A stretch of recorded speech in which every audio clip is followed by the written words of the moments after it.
You're listening to The Social Workers on WCDB Albany.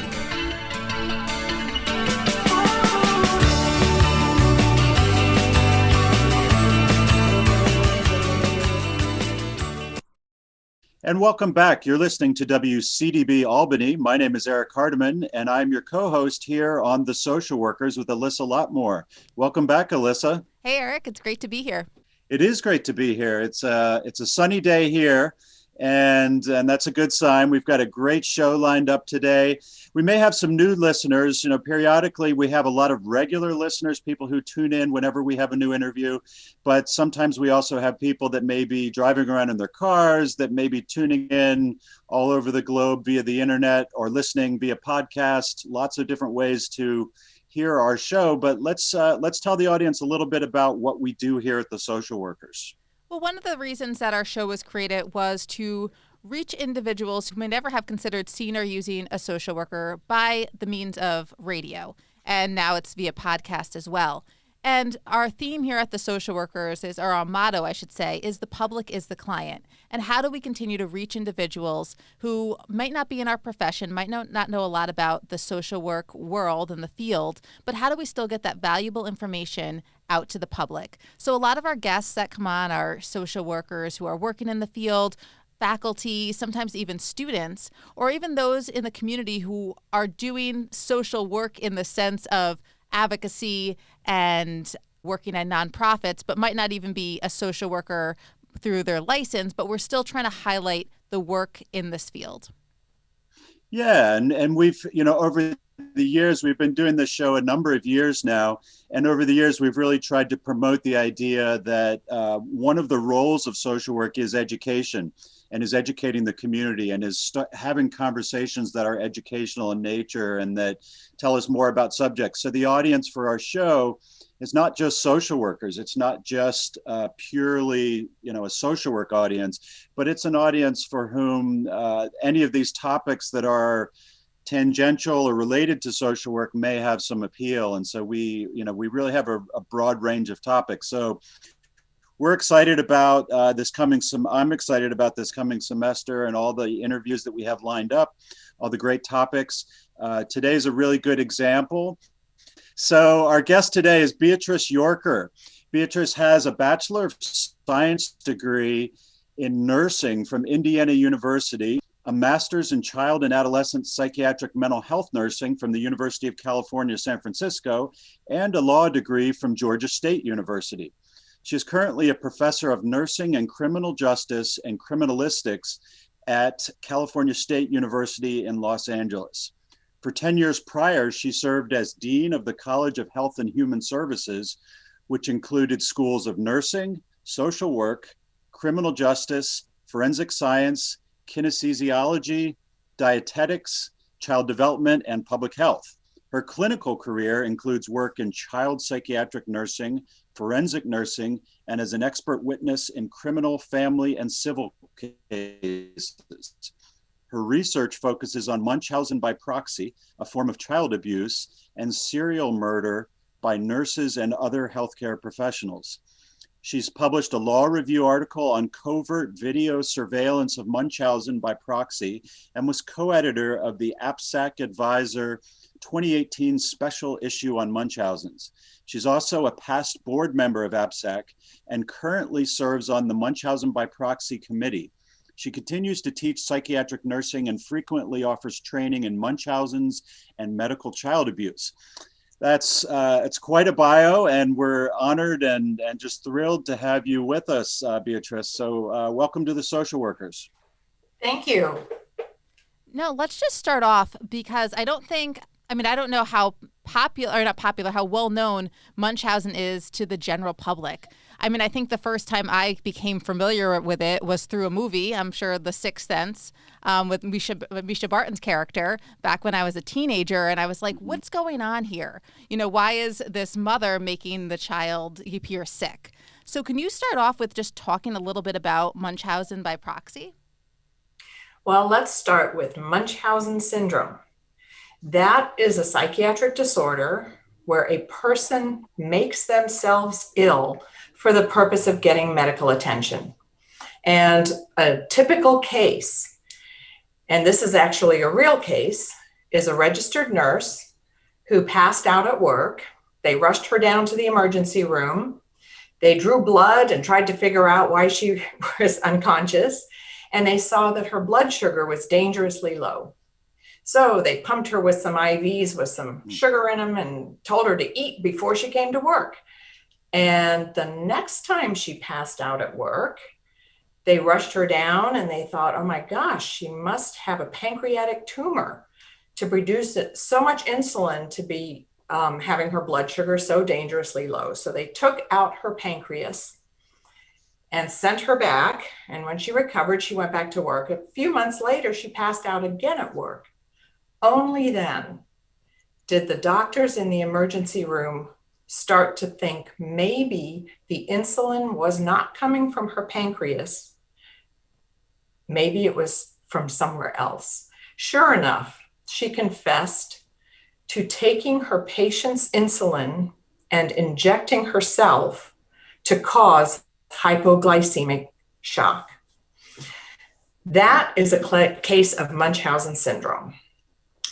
By proxy is when instead of making yourself sick, you make a dependent in your care ill.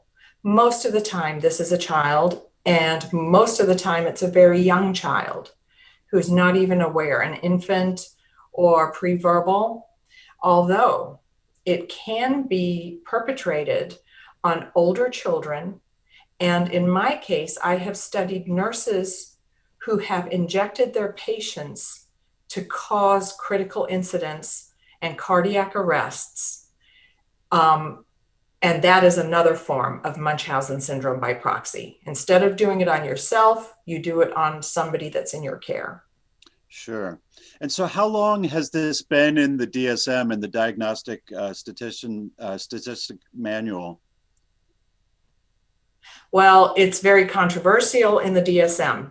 It is actually listed as factitious disorder imposed on another.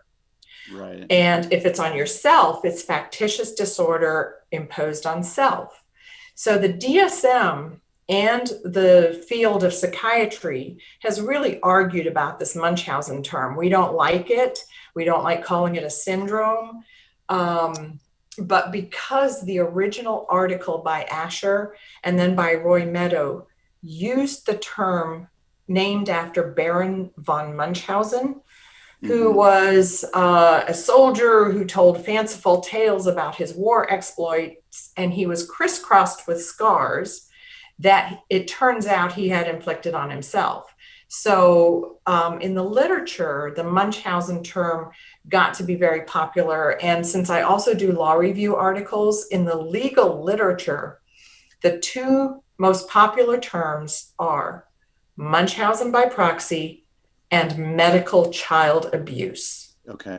So the DSM is more if you are asked to evaluate a perpetrator, but because this is a personality disorder with some psychopathy, some narcissism, some histrionic stuff, it's very hard to diagnose somebody by interviewing them or even with psychological tests to figure out if they have this disorder. Mm-hmm. How widespread is it? Do you have a sense of, because I think like Alyssa, a lot of people have been introduced to this through film or through movies or TV. And I'm just, trying to get a sense of the epidemiology and sort of how widespread it is. The Academy of Pediatrics has done a meta-analysis of the literature, and they say it's between 0.5 to 2%. And we believe that that's an underestimation because every single large university-based pediatric hospital, once they start getting training on this and the warning signs and how to recognize it, all of a sudden they are getting like 15, 16 cases a year that they are asked to evaluate. And I like how you just mentioned that, once people are aware of this, doctors and pediatricians are aware of the symptoms and the signs, that they're able to diagnose it more. So it might be more common. But what are some of those signs? How would one know that, hey, something's not right here? Or why are these children getting sick so often? Well, the first thing is they're getting sick so often. And if these are what we call frequent flyers, kids that are coming through on a regular basis, they just don't seem to get fixed. They develop another multi-system complaint after another. So first of all, we should flag any frequent flyer and determine, do they really have an underlying chronic illness? And if they do, then we need to address that and try to prevent the necessity for lots of ER visits or lots of hospitalizations.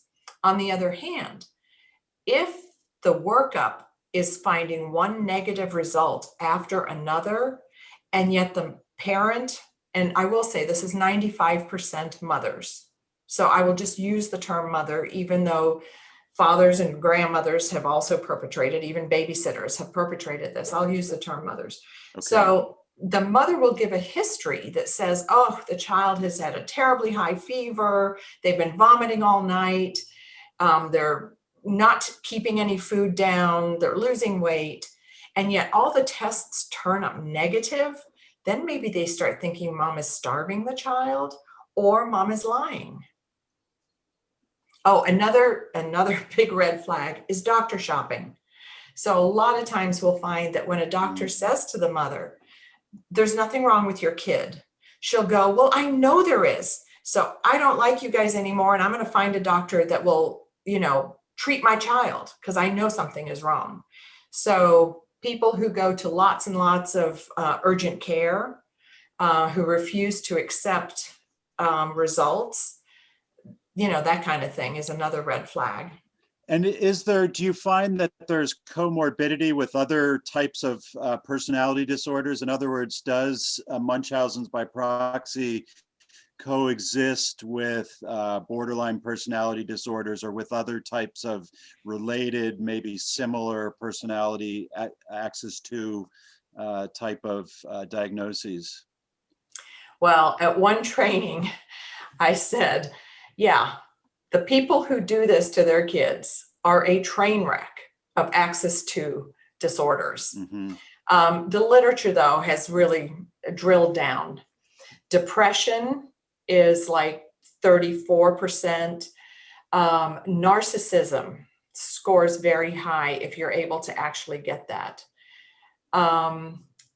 There's also a lot of comorbidity of substance abuse. And I would say close to 50% of the perpetrators have their own Munchausen or factitious or somatizing disorders as well. It's kind of how they learned the ropes. They learned how to play this game by starting doing it on themselves to get their own attention, probably when they were young. And I'm really interested by this idea that you just mentioned in that last phrase, to get their own attention. Can you talk a little bit about sort of, and I know it's hard to get to the root cause of an issue like this, but that idea of getting attention and seeking attention seems to be embedded within it somewhere. So I'm curious to hear, sort of, if you could explain for us what the attention piece is. Sure. As a pediatric nurse, we all remember how most kids hate being in the hospital. It's traumatic. They cry. It's why we now allow parents to stay with them and to sleep over. But back in the time that I was going to school in the 70s, we had visiting hours in pediatrics. And the nurses all knew that for these kids, being separated from their families was traumatic. But every once in a while, we'd have a child admitted who was just happy as can be. They'd sit at the nurse's station. They'd ask for popsicles. They were thriving in the hospital environment. And it did make us wonder, what's going on in that kid's life at home, that being in the hospital is a happier place for them? Interesting. Now, Beatrice, I'm curious, how did you become interested in this type of child abuse?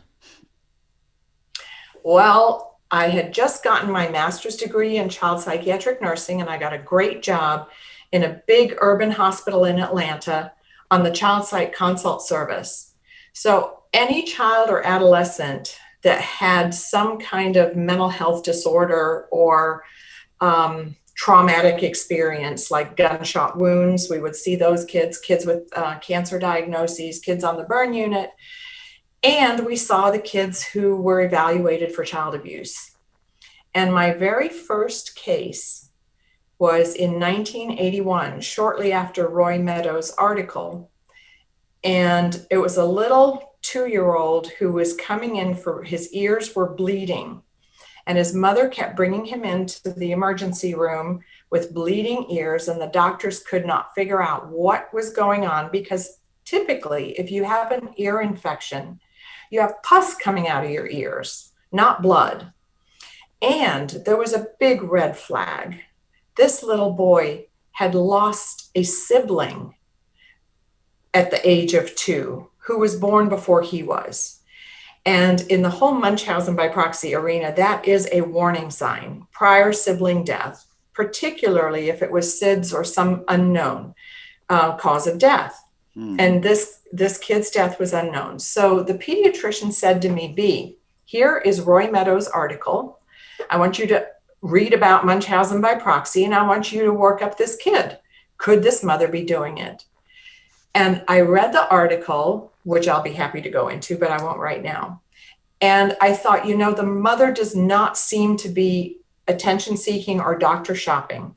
But I did read that the gold standard test is to separate the child from the primary caregiver for a month or 2, or however long it takes to determine whether or not the symptoms go away.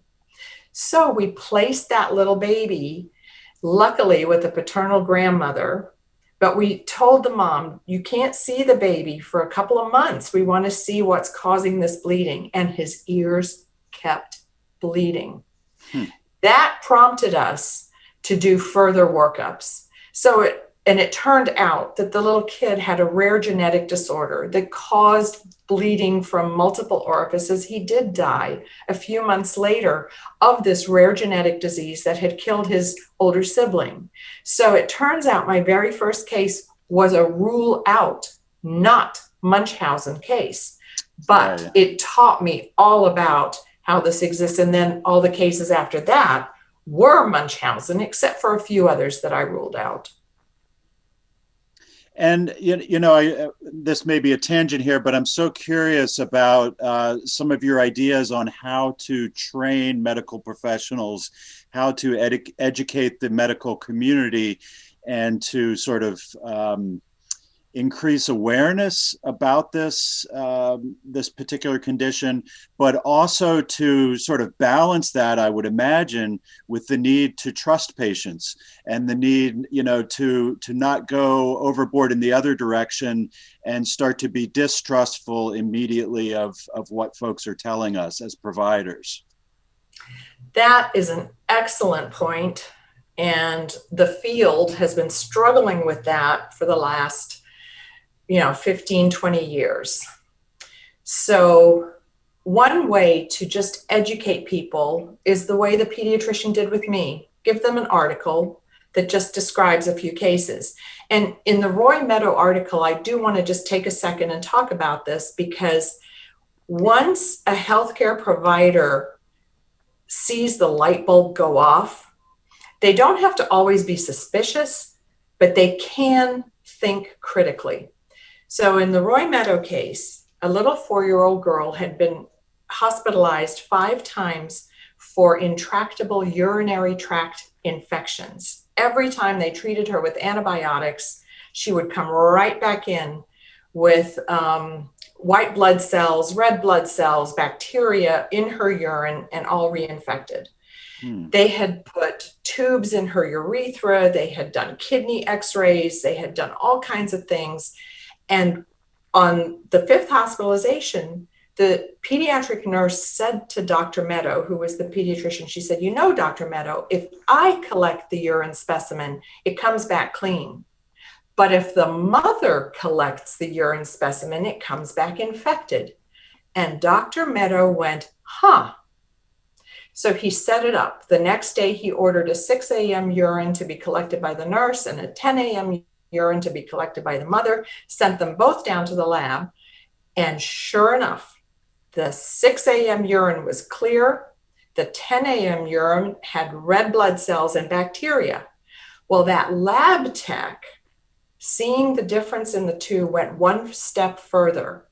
He typed the blood cells in the urine, and they were not the little girl's blood type. They were the mother's blood type. And she admitted to putting her menstrual blood in her child's urine. Wow. But it's just that nurse, I think, was thinking critically and noticed the difference between a clear urine specimen and a cloudy one. And, that's just the kind of thinking that I want doctors and healthcare providers to have. And the reason it's so counterintuitive is that most of these mothers are so attentive and so caring and so involved and so medically knowledgeable that people feel terrible if they suspect them of engaging in child abuse or of lying. But if you can just check a medical record, a classic example is a mother says, oh, my kid is so weakly and sick and failure to thrive, and I think they've got all kinds of things wrong with them, and the baby was a preemie. Well, just go back to the medical record and double check. Was the baby really a preemie? Because in a lot of these cases, they just lie about the medical history. And one thing that you're doing right now is trying to inform the larger audience. And you're going to be giving a training at the UAlbany School of Social Welfare's Continuing Education Program, a virtual training on Friday, February 26th, titled Munchausen by Proxy and Medical Child Abuse, Clinical and Case Management. So can you just briefly talk a little bit about what someone should expect at this training, and do they have to be, who's the audience for those who should attend? Well, the audience is multidisciplinary. So anybody who's interested in child abuse, I think, would definitely find this of value. I will be talking about, especially for social workers, I will be talking about how to do case management. Let's say you get a referral and it's been confirmed by the hospital that this is a victim of Munchausen by proxy and the child has been separated. The first thing the social worker is going to know is, when is it safe to reunify? Can we even reunify? So we have a whole bunch of protocols that we would share with social workers. Well, it seems like a really great training. And again, it's Friday, February 26th from 1 to 4 p.m. and it's virtual. So you can find out more information at the School of Social Welfare's website, www.albany.edu/SSW. And there's a link to our continuing education page. So thank you so much for continuing to get this message out there through workshops and even things like the podcast right now.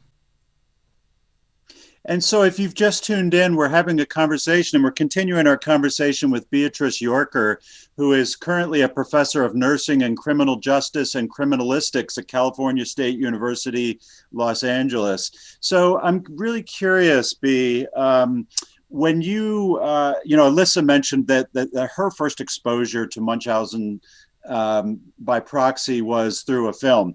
Is there a danger, because this is an issue, a topic that has sort of a, it's a really unique story behind every case, and it sometimes lends itself to movies and films and TV and entertainment, that there's a shock value, if you will, even in the stories that you've been sharing with us, that, it's surprising.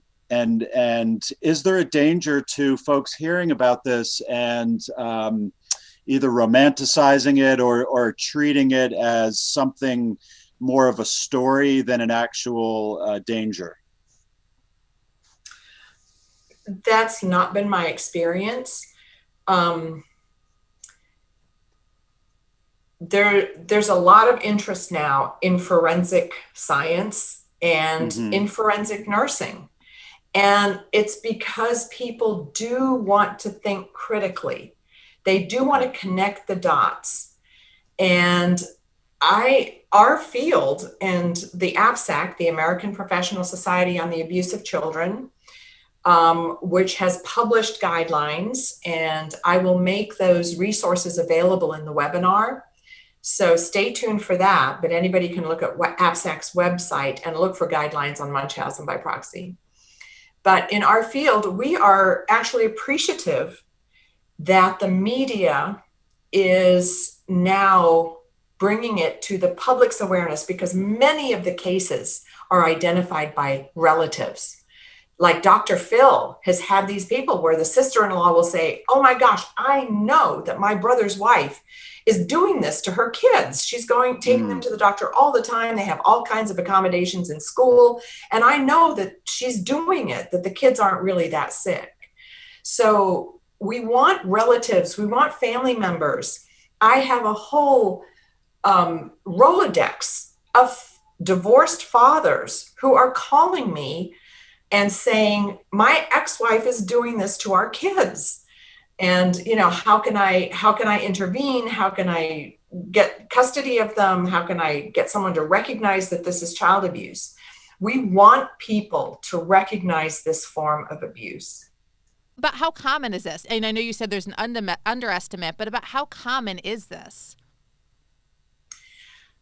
Oh, I really can't give you a number, but I can say it is much more common than it is intervened with. There are a lot of people who are getting their emotional needs met by over-medicalizing their children. And you mentioned the word intervention. That's where a lot of social work rests, is in this idea of intervening to create change, to either help individuals change or communities change, social change, all these things. What is a typical intervention for Munchausen by proxy? What does a typical intervention look like, a course of intervention? So an intervention needs to be carefully coordinated, because there is sometimes maternal suicide risk once they're confronted. Several of our perpetrators became suicidal once we said, okay, we have videotape, we saw you smother your kid, we're going to remove your kid. So you want to be very careful at once. You want to be very staged. You want to have multidisciplines. You need the social worker there. And a lot of times it could be the social worker that picks it up.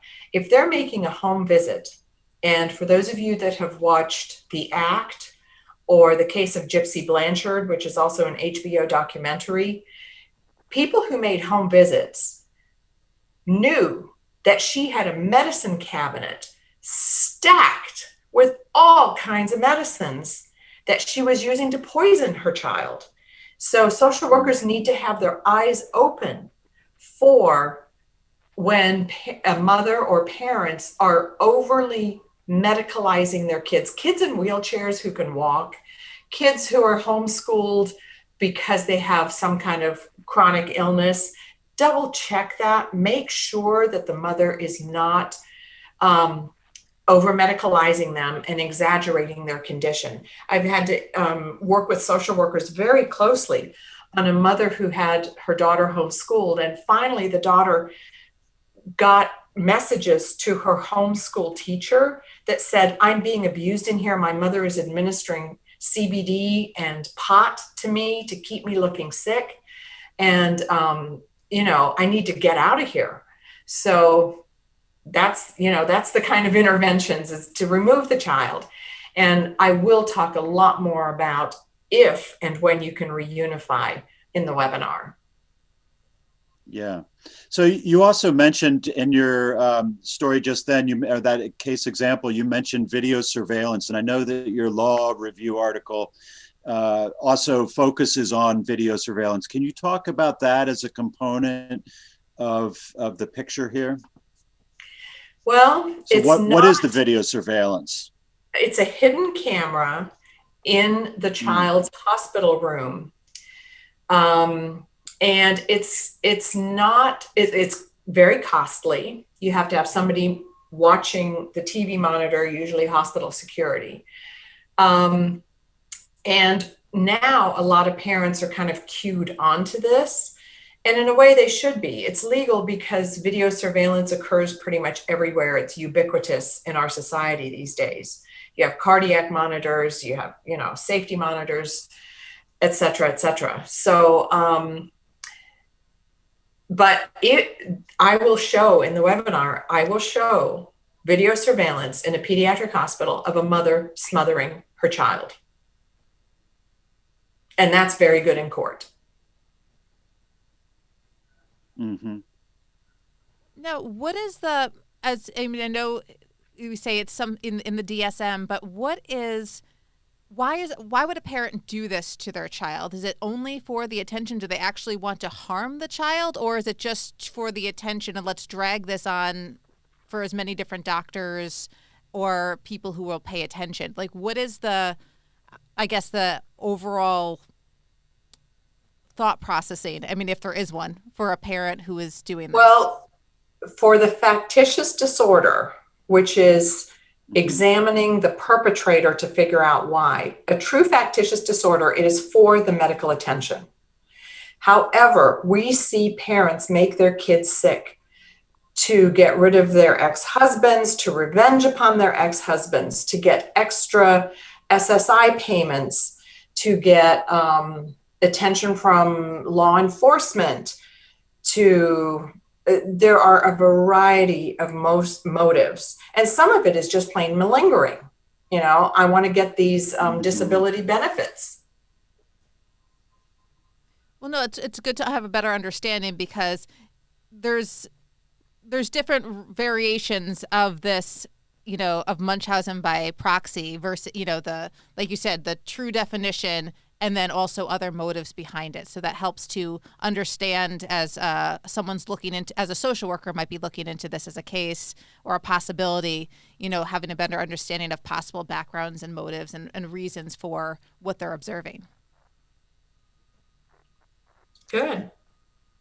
And it's interesting, I just thinking about reflecting on this conversation a little bit, that this particular condition, this particular phenomenon of Munchausen's by proxy really exists at the intersection of medical care and the law and criminal justice, and there's sort of multiple players. I mean, you've talked about social work, nursing, physicians, but also there's a legal system that gets involved, right? Particularly when in the most extreme cases, when it's child murder or when there's severe physical harm and when children are removed. So can you talk a little bit about, maybe this is a good way to sort of segue to your own sort of intersection between your expertise in the law and also in psychiatric nursing. So maybe talk about that intersection. Well, I think I'm like a lot of people today, because you can tell by television that I've always been drawn to crime stories, especially the motive and the profile. And I remember as an undergraduate in nursing school hearing Dr. Wilbur do a grand rounds in psychiatry on someone with multiple personality disorder. And I was just enthralled, and I thought, that is the kind of career I want to have. And then I did realize that, especially when I was testifying in child abuse cases, I realized that I wanted to go on and get my doctoral degree so that I could be a professor. And I thought, I'm going to go to law school because I can do so much more for these abused kids than, with a PhD in something, although that would be good too. But I was very fascinated by the legal side of things. So, and is there, do you see situations where that intersection of the criminal justice system and the legal system with the medical industry, where there are, confrontations there? So in other words, do the doctors and nursing and social work staff have, particular difficulties interacting with the legal system and with the criminal justice element of these cases? Well, luckily, I have, as part of being a member of APSAC, we are so collegial. We really work things in a true multidisciplinary fashion. It's got to be a team. With child advocacy centers, law enforcement is working hand in glove with the sexual assault nurse examiner.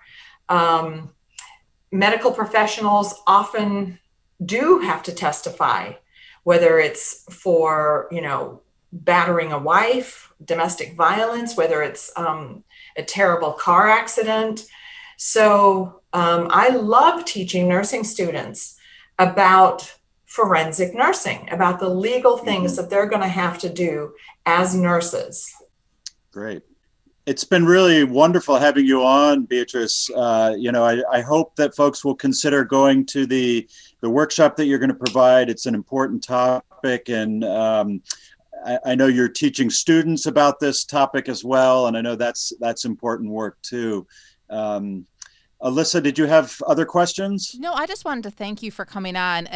I saw your workshop on the list, and that's why I reached out to you, because I thought it was such an interesting topic, and I wanted to capture it on the radio show, because, if people can't make your workshop, or if they're listening to this podcast at a later date, sometimes the content is just good to capture. And having you on as our expert today to talk about Munchausen by proxy and other types of medical child abuse has been really, really informative. Again, for those interested in Beatrice's workshop, it will be Friday, February 26th from 1 to 4 p.m. It is virtual, and you can find out more about how to register on the School of Social Welfare's website, which is www.albany.edu/SSW, and click on the continuing education link. So thank you so much, Beatrice. Thank you. And for listeners who are not able to attend that, who may want to find out more about your work and about some of these ideas, how can they reach you, and how can they, where should they go to find out more about this topic? That's a good question. How about if I send you a link to the APSAC guidelines? And there's also a recorded webinar about an hour and a half long that I did in California for CPS. So I can give you a link to that webinar as well. That is perfect. Great. We will put that we'll put that right in the description of the interview.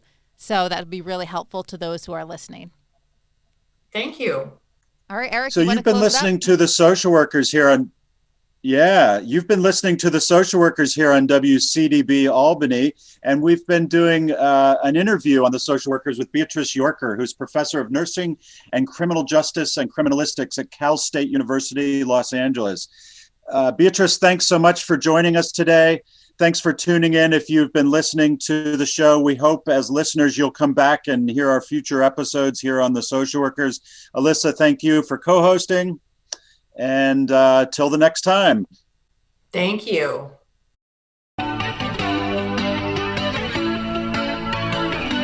You're listening to The Social Workers on WCDB Albany.